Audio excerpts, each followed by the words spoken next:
our most enduring mistakes is overestimating the economy's troubles and underestimating the economy's progress. Human beings dwell on problems, failures, and tragedies, and take solutions, successes, and triumphs for granted. I call this pessimistic bias. Recession, unemployment, bankruptcy, stagnation. We'll never run out of complaints about the economy in a country of hundreds of millions and a world of billions. Still, the big picture is amazingly sunny. Let's start with the biggest picture of all, the world. Before the 20th century, human beings were extremely poor. In 1900, the world had about 1.5 billion people, typically living less than 50 years.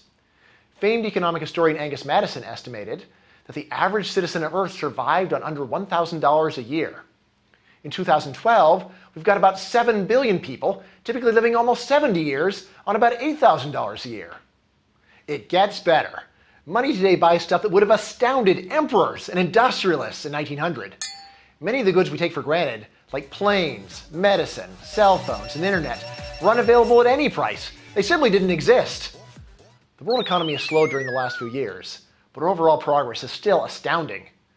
World income per person grew about 33% from 1998 to 2008, way faster than during the previous 3 decades. The fraction of people on Earth who live in dire poverty has been cut in half, from about 40% in 1991 to about 20% in 2012. Sure, that's 20% too many, but we're well on our way to a future of plenty for all, a future that human beings have always dreamed of, but never seen. All right, forget recent decades of American progress. What about the United States economy right now? It's clearly disappointing. Real income per person rose by a relatively grim 7% from 2001 to 2011. But that's not stagnation, and certainly not decline. And as usual, we have some amazing new products that used to exist only in imagination. Before 2005, you couldn't have watched this video on YouTube because there was no YouTube. Human beings have struggled to improve the world for centuries.